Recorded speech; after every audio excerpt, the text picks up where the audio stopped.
আকাশের মহাকাশ মণ্ডলীর আমাদের একমাত্র উপগ্রহটির নাম হয় অন্য আরেকটি চাঁদই বা কি। আবার দেহতত্ত্বের দিকে যদি চলে যাই আমরা, চাঁদের গায়ে চাঁদ লাগার সেই যে আশ্চর্য বাউলীয় অভিব্যক্তি, সেখান থেকে তৃতীয় কোনো সত্যের জন্ম হচ্ছে। সেখানে চাঁদের রূপক যেন অন্য এক মাধুর্যের ধারাকে, অন্য এক রহস্যের সুড়িপথকে খুলে দিচ্ছে আমাদের সামনে। আবার কখনো বলছেন বাইরে হাহাকার করে চাঁদ ফেটে গেছে। চাঁদের অনেক রূপ তো আমরা দেখেছি। চাঁদ যে হাহাকারের মধ্যে দিয়ে ফেটে পড়তে পারে, এমন অনাস্বাদিত পূর্ব শব্দ ব্যবহার শক্তির আগে কেউ কি করেছেন? চাঁদের এই রূপারোপ তো আমরা বাংলা কবিতায় এর আগে কখনো দেখিনি।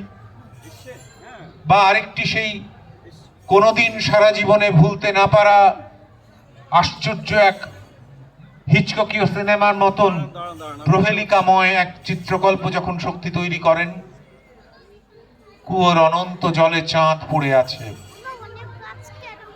গায়ে কাঁটা দেয়।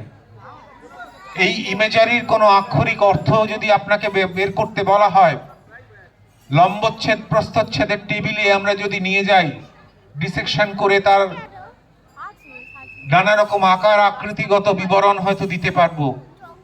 কিন্তু মজার বিষয় কি জানেন? ক্লাসরুমে কবিতার পাঠ হয় না।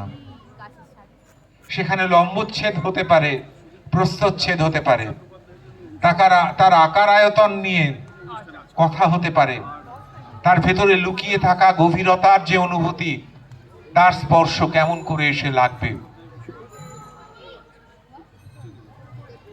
তাই কুয়ার অনন্ত জলে চাঁদ পড়ে থাকা সেই অনিঃশেষ দিগন্তের দিকে আমাদের টেনে নিয়ে যায়, যেখানে হাতড়ে খুঁজে বেড়াতে একমাত্র সমিত হয়ে ওঠে আমাদের অনুভূতি লোক, যা কোনো ব্যাখ্যা বিশ্লেষণের মধ্যে দিয়ে ধরা দেয় না।